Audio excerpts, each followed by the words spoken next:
అందరికీ నమస్కారము. మనసిచ్చాను 50వ భాగము. ఇప్పుడు ఏం చేద్దాం అనుకుంటున్నావు? ఏమో తెలీదు. ఏం చేయాలో నాకు అర్థం కావటం లేదు. ఇంత బాధపడే బదులు తనకు నిజం చెప్పొచ్చు కదా.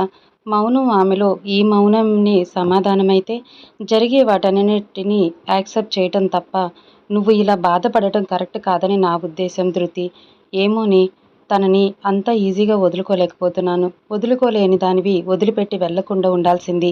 ఇప్పుడు బాధపడి ఏం ప్రయోజనం? అప్పటి పరిస్థితిలో అదే కరెక్ట్ అనిపించింది. మరి ఇప్పుడేమనిపిస్తుంది? నీ మనసు నీకేం చెప్తుంది? తన చెయ్యి ఎప్పటికీ వదలొద్దు అని చెప్తుంది. తనని దూరం చేసుకుంటే నా సంతోషం మొత్తం దూరమైపోతుందేమో అనిపిస్తుంది. అలాంటప్పుడు తనకు నిజం చెప్పు. తనే అన్నీ అర్థం చేసుకుంటాడు. అంత అర్థం చేసుకోలేని మెచ్యూరిటీ లేని పర్సన్ అయితే కాదు కదా తను. ఇక్కడ తను అర్థం చేసుకుంటాడా చేసుకోడా అన్నది కాదు సమస్య. మరి ఇంకేంటి నీ భయం? తను కావాలి అంటావు, నిజం చెప్పి తనకు దగ్గర అవ్వాలని లేదు అంటావు. పోనీ తన సంతోషం తను వెతుకుతూ ఉంటే చూసి ఆనందపడలేవు. ఇక తను మాత్రం ఏం చేస్తాడు? ఎన్నాళ్ళని నీకోసం ఎదురు చూస్తాడు. తనకి పెళ్లి వయసు వచ్చింది. తన జీవితంలో సెటిల్ అవ్వాలని ఆశ తనకి ఉంటుంది కదా. నువ్వు ఎలాగూ నిజం చెప్పడం లేదు. అలాంటప్పుడు తను పెళ్లి చేసుకోవటంలో తప్పులేదు అని నిర్మోహమాటంగా అంది నందు. ఏంటి నందు, నువ్వు కూడా ఇలా మాట్లాడతావా అంది ధృతి. నేనే కాదు ధృతి, ఎవరైనా ఇలాగే మాట్లాడతారు. తను కావాలనుకున్నప్పుడు ధైర్యం చేసి తనకు నిజం చెప్పు. తను అర్థం చేసుకుంటాడు. ఆ సమస్య ఏంటో క్లియర్ చేస్తాడు. నువ్వు నిజం చెప్పక నువ్వు బాధపడుతూ తనని బాధ పెడుతూ ఉంటే అతను మాత్రం ఎంతవరకు ఓర్చుకోగలడు చెప్పు. ఇప్పుడు నువ్వు చెప్పేది ఏంటి? తనకు నిజం చెప్పేయమంటావు. ఒకవేళ నేను నిజం చెప్పటం వల్ల తనకు ఎంతో ఇష్టమైన బంధాలు సంతోషాలు దూరం అయిపోతే అప్పుడు నేను అతనితో సంతోషంగా ఉండగలను. మరి ఏంటి నువ్వు చెప్పేది అని కన్నుళ్ళు చిన్నవి చేసి అనుమానంగా చూస్తూ అడిగింది. అవును, ఇది నిజం. నేను ఎప్పటికీ తనకి చెప్పలేను. చెప్పి తనకి తీరని వేదన మిగిల్చలేను. ఇప్పుడు ఏమైంది? తనకిష్టమయ్యే కదా పెళ్లి చేసుకుంటున్నాడు. చేసుకొని నా లైఫ్ ఎలాగో ఏడుపుతోనే ముగిసిపోవాలని ఉందేమో. ఆ రాతను ఎవరూ మార్చలేరు. కనీసం తననైనా సంతోషంగా ఉంటే చాలు అని నిట్టూర్చింది ధృతి. ధృతి భుజం మీద చెయ్యి వేస్తూ తన పక్కన వేరొకరు ఉంటే నువ్వు చూసి తట్టుకోగలవా ధృతి? ఏమో, తట్టుకోలేనేమో. తన సంతోషం కోసం ఏవైనా చెయ్యగలనేమో. నన్ను నేను శిలలా మార్చుకోగలనేమో. నాతో ఉంటే తన జీవితం నాశనమైపోతుందని తెలిసినప్పుడు నేనెందుకు దానికి కారణం కావాలి? తన సంతోషంగా ఉంటే చూస్తూ బ్రతికేయగలను కదా. పిచ్చిదానివే నువ్వు. ఇలా ఎలా ఆలోచిస్తున్నావు? ఒకవేళ సంతోషం నీతోనే ముడిపడి ఉంది అని అంటే అతను బాధపడటానికి కారణం కూడా నువ్వే అవుతావు కదా. ఏమో నందు, ఇదంతా నాకు తెలీదు. నేను మాత్రం తనకి ఎప్పటికీ నిజం చెప్పలేను. ధృతి అంత ఖచ్చితంగా ఉన్నప్పుడు నందు ఇక ఏం మాట్లాడగలదు? ఆఖరి ప్రయత్నంగా పోనీ నాతో అయినా చెప్పొచ్చు కదా. నేను ఎవరికి చెప్పను అన్న నమ్మకం నీకు లేదా? చాచా, అదేం లేదు నందు. ఇదేమీ హ్యాపీ న్యూస్ కాదు అందరితో షేర్ చేసుకోవటానికి.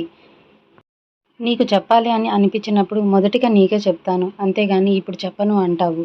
చెప్పే సమయం ఇది కాదు అంటాను. నీ ఇష్టం. నిన్ను నేను బలవంతం పెట్టను. ఇంతకీ ఆర్యకి దగ్గరుండి పెళ్లి చేయాలనుకుంటున్నావు. త్యాగమూర్తివి అంతే కదా. విరక్తిగా నవ్వింది ధృతి. ఆమె ఆలోచనల తరంగాలు అతని చుట్టూనే తిరుగుతున్నాయి. ఎంత అందమైన భవిష్యత్తును ఊహించుకుంది అతనితో. అన్నీ చెల్లాచెదురు అయిపోయాయి. ఎప్పుడు తన వెంట కన్నీటి చుక్క చూడలేని అతన్ని ఇంత వేదనకి గురిచేస్తుంది. అతను ఆమె జీవితంలో ఎన్నడూ చవిచూడని సంతోషాలన్నీ తన దోసిలిలో నింపితే వాటన్నిటిని విసిరికొట్టి అతని జీవితాన్ని అందమైన వారి భవిష్యత్తుని ప్రశ్నార్థకం చేసింది. అతనిపై మనసు పడ్డాను కానీ, అతనే లోకంగా బ్రతికాను కానీ, అతని చేతుల్లో పసి పాపనయ్యాను కానీ, అతనిని చేరుకున్న అదృష్టం నా రాతలో లేదు.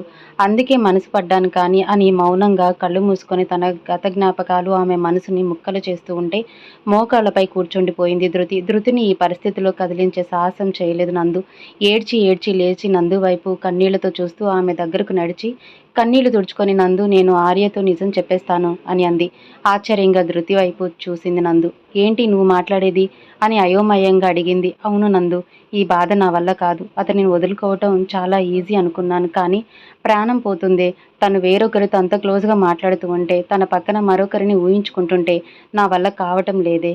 ఏదైతే అది అయ్యింది. నేను తనకు నిజం చెప్పేస్తాను అని అంది దృఢ నిశ్చయంతో ధృతి. నీ జీవితం నువ్వు చక్కదిద్దుకుంటాను అని అంటుంటే నేనెందుకు అడ్డుపడతాను చెప్పు. తనకి ఏం జరిగిందో చెప్పు. అన్నీ తన్నే చూసుకుంటాడు అని ధృతికి ధైర్యం చెప్పింది నందు. కన్నీళ్లు తుడుచుకొని చిన్నగా పెదవులు సాగదీసి అక్కడి నుండి ఆర్య దగ్గరకు నడిచింది ధృతి. అక్కడ ఆర్య కన్నా ఎక్కువగా వసునే ఆమె కోసం ఎదురు చూస్తుంది. అని ఆమెకి తెలీదు. సిద్ధు మెయిల్ పంపించావా అని చిరాగ్గా అడిగాడు ఆర్య. పంపించాను, వాళ్ళు ఇంకా రిప్లై ఇవ్వలేదు అని ఆర్య అనే గమనిస్తన్నాడు. త్వరగా సంగతి ఏంటో చూడు అన్నాడు ఆర్య. ఆర్య ఏమైందిరా అలా ఉన్నావు అని అతను భుజంపై చెయ్యి వేసి అడిగాడు. ఏం లేదు అని ఆర్య అన్నాడే కానీ ఏదో ఉందని సిద్ధుకు అర్థమయ్యి ఆర్య పక్కన కూర్చొని ఏమైందో చెప్పరా, ఎందుకు అంత చిరాగ్గా ఉన్నావు, అసలేం జరిగింది అన్నాడు అతని చేతిని పట్టుకొని. ఈ పిల్ల ఏం ఆలోచిస్తుందిరా, అసలు ఎంత తన నుంచి నిజం రాపడదామని ట్రై చేసినా నాకు నిజం చెప్పటం లేదు, ఏం చేయాలో నాకు అర్థం కావటం లేదు అన్నాడు ఆర్య. తను చెప్పే వరకు వెయిట్ చేయి, అంత ఓపిక నాకు లేదు. అంత ఓపిక నీకు లేదు, చెప్పే ఉద్దేశం ఆమెకి లేదు. ఇద్దరూ ఎలాగలాగా ఏడవండి, మధ్యలో నన్ను మాత్రం పిచ్చి పుల్లన్నీ చేయకండి అని రెండు చేతులతో తలపట్టుకొని కూర్చున్నాడు. నీకేమైందిరా అన్నాడు చిన్నగా నవ్వుతూ ఆర్య. ఏమైందా, నిన్న తమరు కాల్లో మీ రొమాంటిక్ యాంగిల్ తట్టుకోలేక నాకు పిచ్చెక్కిపోయింది అని అన్నాడు అసహనంగా. ఆర్య పెద్దగా నవ్వేశాడు. మరి ఏం చేయను చెప్పు, దాని ముందు అలా యాక్ట్ చేస్తేనే అది బయటపడుతుంది అని ఫ్రస్ట్రేషన్లో ఫీల్ అవుతుంది అని నా ప్లాన్. నాకు ఆ టైంలోనే నువ్వు కాల్ చేశావు. నన్నేం చేయమంటావు, నేనేం నీకు చేయలేదు, నువ్వే కావాలని ఫోన్ చేసి నువ్వు బుక్ అయ్యావు. అది నా ప్రాబ్లం కాదు మిస్టర్ సిద్ధార్థ అన్నాడు ఆర్య. అవునరా, నీ ప్రాబ్లం కాదు, నీ ఫ్రెండ్ అయినందుకు అన్నీ నాకే ప్రాబ్లంలు. మొన్నేమో వేలు చూపించి మరీ బెదిరించింది మీ మేడం గారు అని కంప్లైంట్గా చెప్పాడు సిద్ధు. అవునా, దాని సంగతి నీకు పూర్తిగా తెలియదు కదరా. తెలిసినా నువ్వు మాత్రం ఏం చేస్తున్నావు ఏంటి, బిడ్డవి అల్లాడిపోతున్నావు కదా ఆమె కోసం అనగానే ఆర్య వచ్చి సిద్ధు గొంతు పట్టుకొని ఏంట్రా మళ్ళీ చెప్పు అన్నాడు అతనిపై పట్టు బిగిస్తూ. నాకు ఒక్కగానొక్క లవర్కి ఒక్కగానొక్క బాయ్ ఫ్రెండ్ని, నేను లేకపోతే అది అన్యాయం అయిపోతుంది అని చిన్నగా అరిచాడు. నోర్మీ వెధవ, నిన్ను తను మిస్ అయ్యే ఛాన్సే ఉండదు. నువ్వు లేకపోతే నీకంటే బెటర్ వాడిని, మంచివాడిని తీసుకొచ్చి తన లైఫ్ సెట్ చేస్తాను అని అన్నాడు ఆర్య. ఒరే, ఒక ఫ్రెండ్కి ఇంత అన్యాయం చేస్తావా అని బేలగా అడిగాడు సిద్ధు. నువ్వు ఇలానే పిచ్చి వేషాలు వేస్తే అదే జరుగుతుంది మరి బెదిరించాడు ఆర్య. వద్దులే స్వామి, నువ్వు చెప్పినట్టే వింటాను, నో మోర్ ఎక్స్ట్రాస్ అని దండం పెట్టాడు ఆర్యకి. గుడ్ బాయ్ అని అతని మెడ చుట్టూ బిగించిన చేతులను వదులు చేశాడు. వీళ్ళ గోలలో వీళ్ళు ఉండగానే సిస్టమ్కి మెయిల్ వచ్చిన నోటిఫికేషన్ వినిపించింది ఇద్దరికి. ఇద్దరు చూపులు కూడా సిస్టమ్ వైపు సారించారు. సిద్ధు సిస్టమ్ దగ్గరికి వెళ్ళి మెయిల్ ఓపెన్ చేయగానే వాళ్ళు ప్రాజెక్ట్ డీటెయిల్స్ కాపాడుకోలేకపోయినట్టు, ప్రాజెక్ట్ని థర్డ్ పార్టీ వాళ్ళకి ఆర్య ప్రాజెక్ట్ కంపెనీని చీట్ చేసినట్టు మెయిల్ చూడగానే సిద్ధుకి తల తిరిగిపోయింది. ఇదేంట్రా, మనం పంపించిన మెయిల్ చూడలేదా వీళ్ళేంటి ఇలా కంప్లైంట్ చేశారు అని ప్రశ్నార్థకంగా అడిగాడు సిద్ధు. డోంట్ వరీ, ఇదంతా ఎవరు పనో నాకు బాగా తెలుసు, నువ్వేం టెన్షన్ పడకు. రేపు 10:30కి మన ఆఫీస్లో మీటింగ్ ఉందని వాళ్ళకి మెయిల్ సెండ్ చేయి. దీన్ని ఎలా పరిష్కరించాలో నాకు బాగా తెలుసు, నువ్వేం టెన్షన్ పడకు అని రిలాక్స్గా అన్నాడు ఆర్య. నువ్వుండగా నాకేలా బెంగ అని కీబోర్డుపై వేలు టకటకలాడించాడు సిద్ధు. ఎంత ధైర్యంగా ఇంట్లోకి అడుగుపెట్టింది ధృతి. ఆమె రాక కోసం ఎదురు చూస్తుంది వసు. ధృతి ఎదురుగా ఉన్న ఆమెని పట్టించుకోకుండా లోపలికి నడిచింది. వెళుతున్న ధృతిని పిలిచింది వసు. ధృతి అడుగులు ఆగిపోయాయి. వెనక్కి తిరిగి చూసింది ఆమె వైపు. నీతో మాట్లాడాలని అంది వసు. నాతో ఏం మాట్లాడాలి అని అనుకుంటూ కళ్ళు చిన్నవి చేసి వసు వైపు చూసింది ధృతి.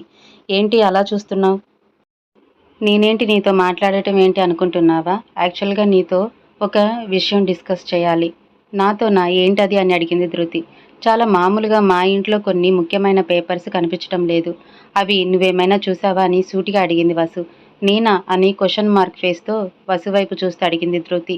అవును నువ్వే, అయినా నేను మీ రూమ్లోకి ఎందుకు వస్తాను మేడం అని అంది. ఏమో, ఎవరికి తెలుసు, ఎప్పుడు చూడని ఇంట్లో ఉంటున్నావు నువ్వు, ఇంత డబ్బు ఇంత ఆస్తి, నువ్వు పుట్టి బుద్ధెరిగాక కనీసం చూసి కూడా ఉండవు కదా, అందుకే ఏదైనా అత్యాశతో నా రూమ్లోకి వచ్చావేమోనని నా అనుమానం. ఇన్నాళ్ళ నుంచు జరిగింది నువ్వు ఇంట్లో అడుగుపెట్టిన తర్వాతే జరిగింది, అందుకే నిన్ను అడుగుతున్నాను అని ఏమాత్రం తడుముకోకుండా అంది వసు.